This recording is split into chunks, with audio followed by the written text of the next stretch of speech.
नमस्कार। अभी आप देख रहे हैं खबर चक्र।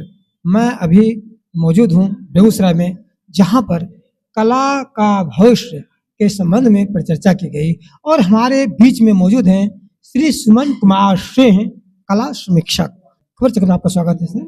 धन्यवाद। सबसे पहले तो मैं ये जानना चाहूँगा कि कला की जो कैटेगरी होती है, बहुत सारे कला की कैटेगरी है, उनमें से एक नाट्य कला ऐसी है जो धन उपार्जन करना बड़ा मुश्किल है। नाट्य कलाकार इसमें कैसे समृद्धि पाएंगे? देखिए, सबसे बड़ी बात यह है, भी मैं कह रहा था कि कला जो आर्ट के अनुवाद के तौर पे हम प्रयोग करते हैं, हमारा जो अपना साहित्य है उसमें वो आर्ट का अनुवाद नहीं है। हमारे यहाँ कला बहुत विस्तृत है और 64 कलाएं हर व्यक्ति जानते होंगे। 64, 72 और 84 कलाओं तक का जिक्र है और कला एक बहुत बड़ा समग्र रूप है। कला के ही इसमें जिसको आर्किटेक्चर आज कह रहे हैं, इंजीनियरिंग कह रहे हैं, हमारे यहाँ शिल्पकार होते थे, शिल्पाचार्य होते थे और शिल्पाचार्य की योग्यता यही थी कि उनके पास ये चित्रकला, मूर्ति कला और वास्तुकला सबके जो जानकार होते थे शिल्पाचार्य होते। अब रही बात, आप नाटक के क्षेत्र की बात कर रहे हैं, तो मेरी जानकारी में मैं जब से जान रहा हूँ और हमने जैसे चर्चा की थी अभी, बेगूसराय को कल्चरल हब बनाने में डॉक्टर पी गुप्ता का बहुत बड़ा योगदान रहा है। ये हम लोगों ने अपने छात्र जीवन से, स्कूल के दिनों से देखा है। तो यहाँ जो नाटक का सेंटर बना, उसमें जो तमाम लोग हैं और मैंने कहा भी प्रवीण आज देश भर में जाने जा रहे हैं, वहाँ भी जो दरअसल हम लोग संभावना उस तरह से देखते हैं, तुरंत रिटर्न वाली बात। कुछ चीज़ें होती हैं जिसमें कि आपको समय देना होता है, हर विधा क्विक रिस्पॉन्स वाला नहीं।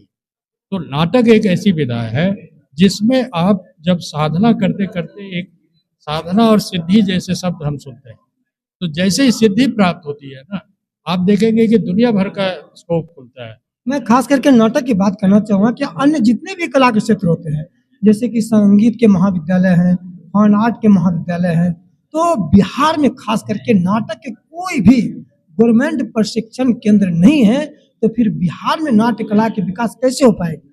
जी, ये सबसे बड़ा सवाल है और बिहार में नाट्य विद्यालय के लिए लोगों ने कई बार प्रयास किया है और आप समझिए ना कि हमारी क्या स्थिति है। संजय उपाध्याय को सब लोग जानते हैं, हम लोग पटना यूनिवर्सिटी में साथ थे। संजय उपाध्याय आज देश भर में एक डायरेक्टर के तौर पे, नाट्य निर्देशक के तौर पे जाने जाते हैं। बेगूसराय शहर के प्रवीण गुंजन है, प्रवीण गुंजन आज एनएसडी के बनारस सेंटर के डायरेक्टर है।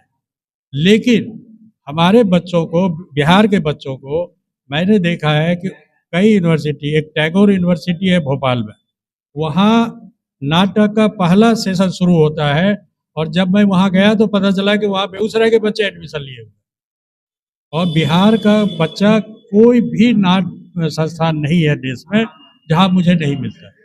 और ये दुर्भाग्य है कि यहाँ पे ये प्रयास नहीं हुआ, जबकि मैं कह रहा हूँ छात्र भी हमारे, टीचर भी हमारे, संजय उपाध्याय और प्रवीण गुंजन, दो लोगों को मैं व्यक्तिगत तौर पे जानता हूँ, इसलिए इन दोनों का नाम ले रहा हूँ। देश भर में ये जाते हैं, लेकिन ये अपने ही घर में, अगर प्रवीण गुंजन कल चाहे कि बेगूसराय में हम ये करें, तो या तो पब्लिक प्राइवेट तौर पे करें, व्यक्तिगत तौर पे करें। ऐसे बहुत सारे डायरेक्टर हैं हमारे जो देश भर में जाने जाते हैं, तमाम जगह वो जाते हैं, लेकिन यहाँ संस्थान का नहीं होना एक बहुत बड़ी कमी है। और मेरे समझ से आम नागरिकों को, प्रबुद्ध नागरिकों को और नेताओं को भी इसके लिए आवाज़ उठानी चाहिए। हम लोग अपने राजनेताओं पे जो सामाजिक विषयों को लेकर बात करते हैं, लेकिन दुर्भाग्य से हम इन चीज़ों के लिए बात नहीं करते और हमें चाहिए कि वो कहीं न कहीं बेगूसराय में बहुत, आप विश्वास नहीं करेंगे, देश के जिस किसी हिस्से में मैं गया हूँ, बेगूसराय के नाट्य मंडलियों को जानते हैं। असम के लोग मुझे मिले हैं जो बहुत अच्छी तरह से बेगूसराय के, बल्कि मैं बेगूसराय का होके बेगूसराय के नाटक से जुड़े उतने लोगों को नहीं जानता हूँ, क्योंकि एक जनरेशन गैप आ गया। लेकिन हमें हर शहर में, मैं पंजाब जाता हूँ, वहाँ कई लोग मिले हैं थिएटर के, जो बेगूसराय के बहुत सारे थिएटर पर्सन को जानते हैं। तो बेगूसराय में नाट्य विद्यालय की स्थापना हो, ये मैं चाहूँगा, आप लोगों से अनुरोध करूँगा कि मीडिया से लेके सभी लोग इसके लिए आवाज़ उठाइए तो जरूर हो। कुछ ऐसे भी कलाएं हैं जो लुप्त होती जा रही है और उसका मुख्य कारण है आर्थिक स्थिति से काफी परेशान हो जाना, उसके बारे में आप क्या कहेंगे?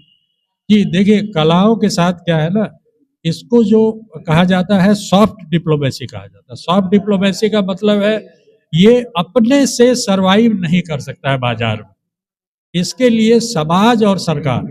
तो आप देखेंगे कि दुनिया भर में कलाएं वही बरकरार रही हैं, वही रही हैं जहां समाज और सरकार दोनों की ये मिले। लोक कलाओं के मामले में तो देखा जाता है कि समाज ने ही उसको जिंदा रखा। समाज ने अगर उसको ठुकरा दिया तो वो गायब हो गया। जैसे हम लोग अपने आसपास देख रहे हैं, मिट्टी के बर्तन बनने बंद हो गए।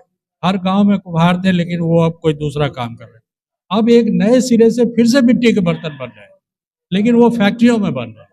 उसके लिए जो हमारे ट्रेडिशनल पॉटर्स हैं, जो कुम्हार हैं, उनको जो जानकारी चाहिए, जो सपोर्ट चाहिए, ये मेरे समझ से प्रशासन और सरकार की जिम्मेदारी है।